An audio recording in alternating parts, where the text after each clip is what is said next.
Bonjour tout le monde, ici Michel Lacroix qui vous souhaite la bienvenue à l'émission au 19e. Cette semaine, à la leçon, Éric Laporte va améliorer notre jeu court grâce à ses baguettes d'entraînement. Côté équipement, on se tourne du côté des ensembles de fer. On parle maintenant de la catégorie progressive, extrêmement populaire auprès des amateurs. Et on vous propose aussi une rencontre avec un ancien des Canadiens, nul autre que Doug Risebrough. Tout ça et plus encore cette semaine à l'émission au 19e, là où on entend bien sûr les meilleures histoires de golf. Au 19e, une présentation de RBC au service de votre réussite, en collaboration avec Mulligan Centre du Golf pour un nouvel élan et Accès Physio. Ayez accès à la même qualité de soins à laquelle ont droit les athlètes de haut niveau.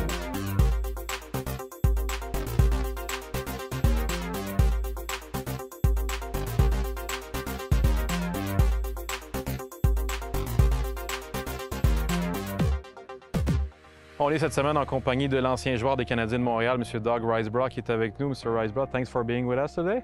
Pleasure. When I say golf to you, what comes to your mind first? What are your first memories about the sport? Usually lost balls. I have a great story. One of my first games was with the Canadians tournament, and they used to give us six golf balls with the crest and our name on it. And I would proceed to lose all six very quickly. Well, it's got to be 45 years later. That was the initiation. Yeah, I was 45 years later. I'm managing the Minnesota Wild, and in the mail is one of these golf balls. Oh, yeah? A guy had found it, obviously followed the hockey and knew I was managing Minnesota, and he mailed it to me. He was probably asking himself, like, why I just found this ball? I was in the mud, I know that. That's yeah, what he said. Yeah. So you talk about your first game when you were with the Canadians. So you started after your adult age, like when you were a hockey player? Yeah, when I was oldest child of 6 kids, you know, and so consequently golf was a luxury, and that luxury only happened when I turned pro and I could afford golf clubs. So I never played it, you know, to an intense level. I've always found it too long for me, you know. I always wanted to be busier doing something else. So it was always, if I'm playing golf with friends or causes like this. And now you still have time to play a couple of games per year? Yeah, I actually live in Palm Springs, so there's lots of golf there. So it's the same thing. I'll probably play 10 times a year, but it's only when friends are coming down. We have some good golf course here in Quebec, but not the same thing that you probably have in Palm Springs. This is pretty lush. This is pretty nice. I'm actually enjoying this course more than the ones in Palm Springs. Yeah? Oh, yeah. So it's good for us.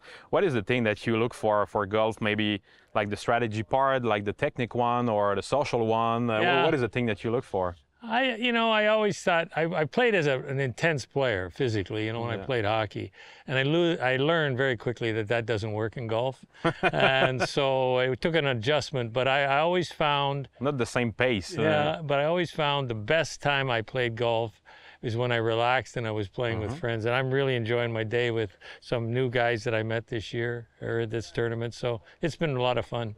Do you still have some memories about like good games? I know you talk about a fun game more than that, but do you have like in memories a really, really good game that you had?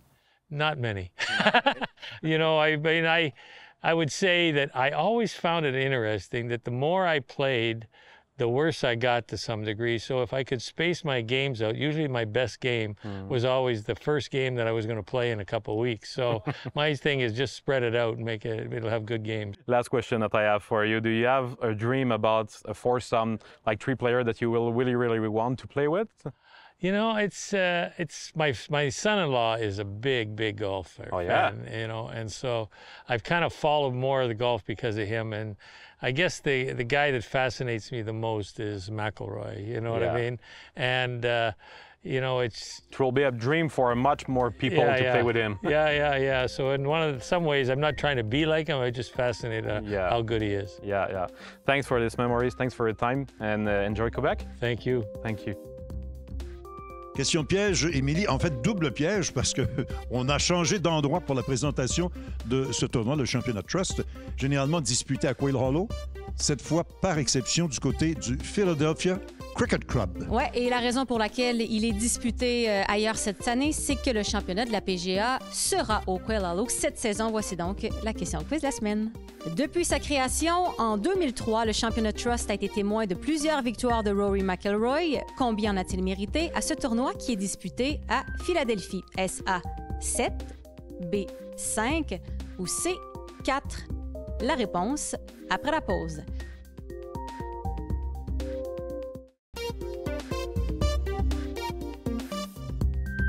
Avant la pause, on vous a demandé, depuis sa création en 2003, le championnat Trust a été témoin de plusieurs victoires de Rory McIlroy. Combien en a-t-il mérité?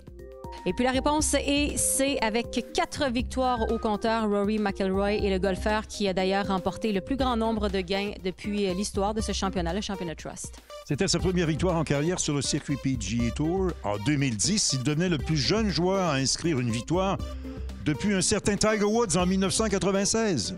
Mulligan Centre du Golf présente la capsule équipement. Mulligan Centre du Golf pour un nouvel élan.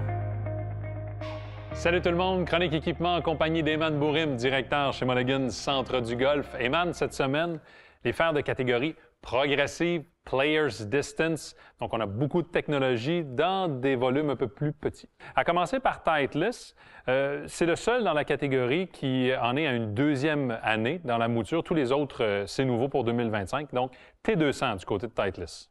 Toujours le même fer, comme tu l'as mentionné, pour sa deuxième année.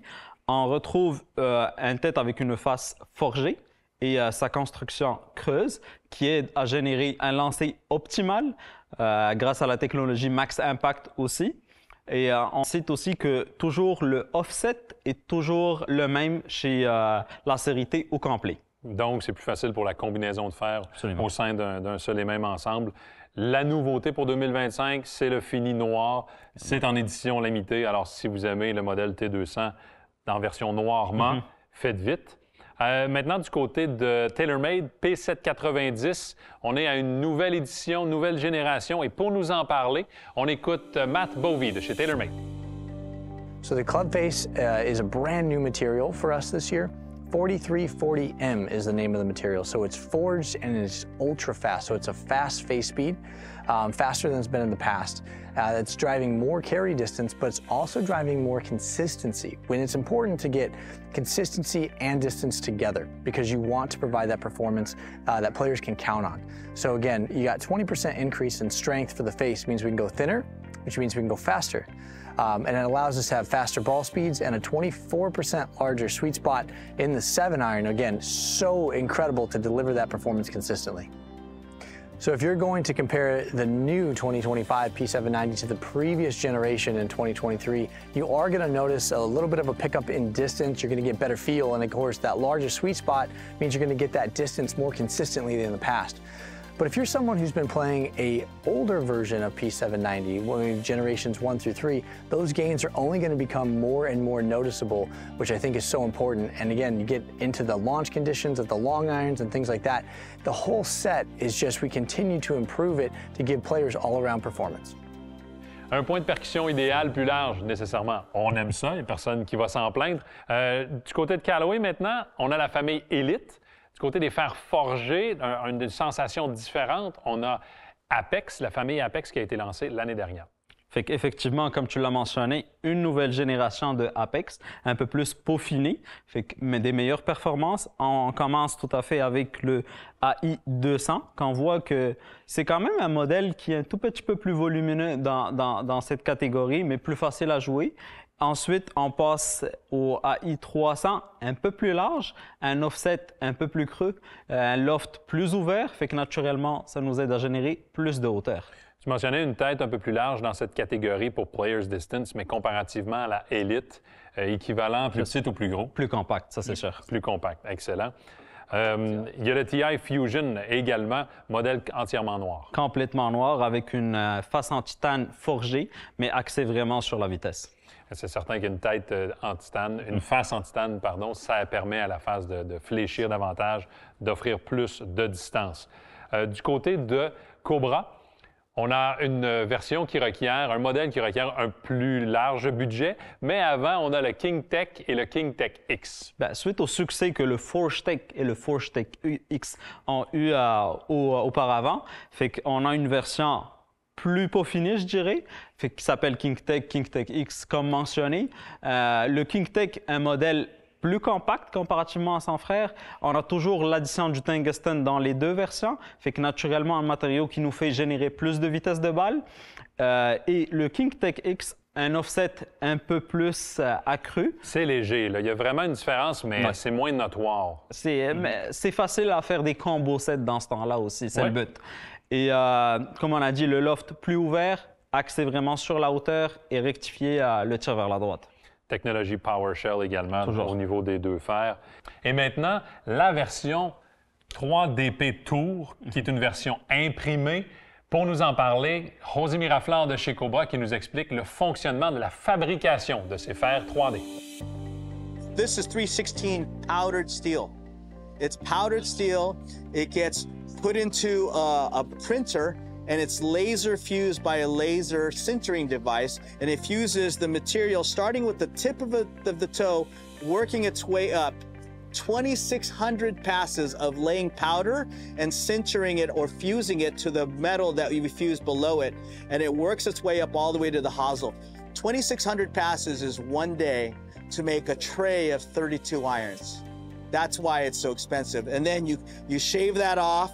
You're putting tungsten in the heel and toe, covering it with caps, you weld it on there, and then you're gonna mill the faces flat, mill grooves in, you're gonna mill in the Cobra logos, laser etch, and then you're gonna chrome it all. It takes a long process, but it is the most, I would say, up-to-date technology in delivering a futuristic product. Eman, d'un point de vue technologique, difficile de demander mieux. Effectivement, JS. On a un fer avec la même tolérance d'un Game Improvement Iron.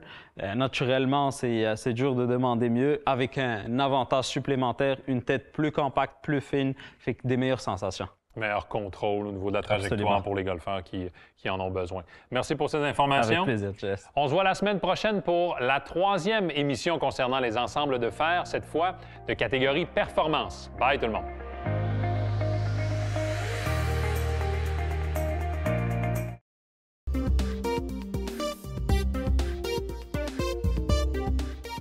Ce conseil de golf est une présentation de TaylorMade. Alors, pour mon deuxième conseil cette année, chose première, chose due, ça va être des conseils encore avec les baguettes d'enlignement, mais cette fois-ci en situation de jeu court. On va commencer avec des exercices sur le verre d'entraînement. Premier exercice que je demande toujours à mes élèves, êtes-vous capable de potter en ligne droite? Prouvez-vous que vous êtes capable de potter en ligne droite. Pour ce faire, je place 2 baguettes en chemin de fer sur une surface le plus plat possible et le plus droit possible. Le but de l'exercice, c'est d'exécuter des coups roulés sans toucher aux baguettes et que votre balle roule bien au centre du trou. Une fois que vous avez réussi un certain nombre de coups roulés, c'est que vous m'avez prouvé que vous êtes capable de potter, de réussir des coups roulés en ligne droite. La petite variante, c'est qu'on va aller dans un coup en pente maintenant.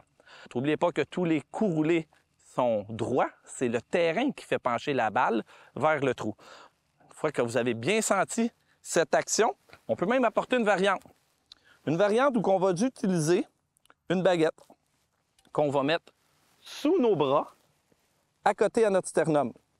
Le but, c'est de faire des mouvements de fer droit et que la baguette aille de haut en bas. Donc, une belle pendule d'épaule. Donc, si votre baguette ne fait pas un bon mouvement de pendule, c'est-à-dire de haut vers le bas en restant parallèle à mon chemin de fer, mais plutôt un mouvement de rotation qui va vers l'avant et vers l'arrière, soyez presque assuré que vous risquez de manquer votre coup roulé, soit sur le côté gauche ou sur le côté droit. Maintenant, pour mon deuxième conseil, ça va être au coup d'approche roulé. Suivez-moi. Ce que je vous conseille de faire avec votre baguette, c'est de faire un prolongement de votre tige en tenant la baguette à votre bâton de cette manière-là ici, où la baguette passera sous votre bras gauche, mais juste à côté à vos côtes, sans jamais y toucher, et ça, tout le long de l'exécution du mouvement. Je veux m'assurer de jamais donner un coup de poignet, mais que ce soit mon corps, mon amplitude qui contrôle la distance que ma balle va parcourir. Donc, la baguette est juste vers l'avant, ne touche jamais à mon corps. Et finis le mouvement sans toucher à mon corps.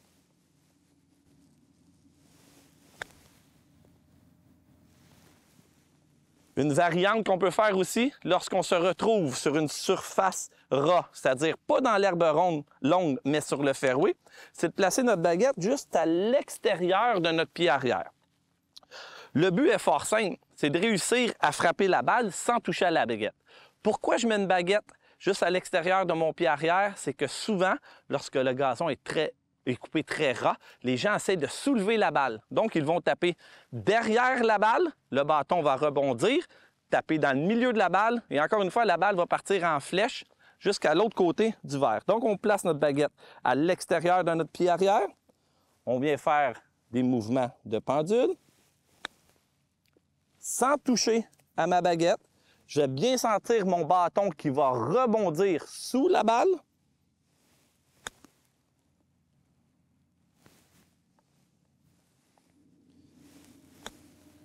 Et de cette manière, je peux vous assurer que votre confiance lors de coups d'approche sur des surfaces coupées plus ras va augmenter. Maintenant, on va reculer un petit peu plus à une distance d'une 30aine de verges. Encore une fois, on prend notre baguette, qu'on va venir cette fois-ci l'accoter à notre côte avant, à la hauteur de la ceinture. On va faire une grande amplitude de notre mouvement arrière et ainsi de suite, une grande amplitude de notre mouvement avant. En aucun cas, nos poignets vont venir essayer de générer la vitesse pour que cette balle-là se rende au trou. Ça va être l'amplitude de notre mouvement qui va générer cette vitesse.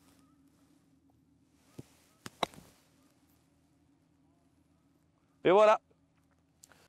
En terminant, comme je l'ai expliqué lors des 2 derniers conseils, vos baguettes sont tellement de bons profs pour vous.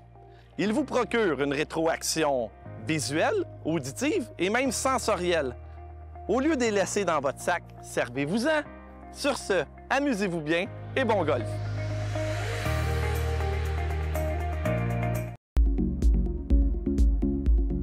Nous avons le plaisir d'attraper Joey Savoie sur la route du circuit PGA Tour America saison 2025. Pour situer les gens qui nous écoutent, l'enregistrement de cette entrevue est fait après le premier tournoi, le premier événement disputé en Argentine. Joey, donc tu es de retour dans tes valises pour les prochaines semaines. Comment vas-tu d'abord? Ça va très bien. Je suis content de te parler aujourd'hui, Jean-Sébastien. Ça va très bien au soleil du Brésil en ce moment et la chaleur, je dirais même une canicule extrême. Donc, somme toute, à te parler dans cette chaleur humide, je suis très content d'être avec toi.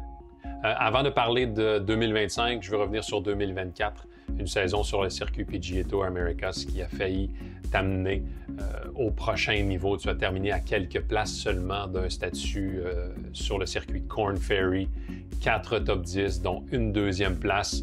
Comment tu évalues ton jeu et ta progression de la dernière année? C'était une belle année 2024. J'étais très content de ma progression dans plusieurs aspects de mon jeu, particulièrement sur les verts.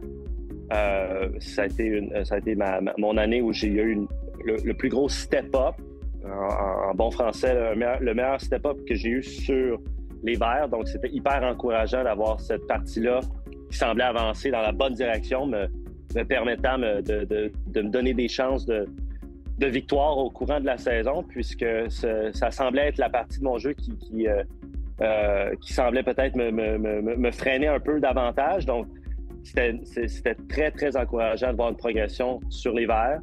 Puis, somme toute, c'était une belle année 2024. Je me suis donné des opportunités de gagner des tournois. Puis, à ce niveau-ci, c'est ce qu'on veut, se donner le plus de chances d'être sur le back nine le dimanche avec une chance de gagner. Puis, c'est ce que j'ai été capable de faire à quelques reprises. Donc, c'est un jeu de quantité. Donc, le plus de quantité qu'on peut se donner, le mieux. Justement, il y a eu une séquence dans ta saison. Tu as terminé 6e ou mieux sur 3 tournois en 4 semaines. Et de par le calendrier, il semble que tous ces résultats ont été obtenus après Bromont. Est-ce que ça a cliqué dans les cantons de l'Est ou tout simplement tu as appliqué le même processus et ça a fini par payer? C'est tout le temps intéressant d'essayer de trouver l'élément déclencheur d'une situation. Qu'est-ce qui a créé l'avalanche de bonnes performances? Cela dit, à savoir, est-ce que c'est vraiment particulier? Je ne le sais pas. Je pense que j'ai bien travaillé au courant de l'année. Il semblait avoir des petites flamèches une fois de temps en temps. Par contre, ça ne créait pas un feu de birdie, un feu de bonnes rondes consécutives. Je pense qu'à jouer au Québec est tout le temps un déclencheur parce que comme pression interne, externe de plus, donc ça t'expose davantage. Toutefois, je faisais des bonnes choses, je travaillais très bien, j'avais un bon plan. Et parfois, dans ce sport-ci, on peut tenter de faire une périodisation exhaustive de quand on va piquer au bon moment.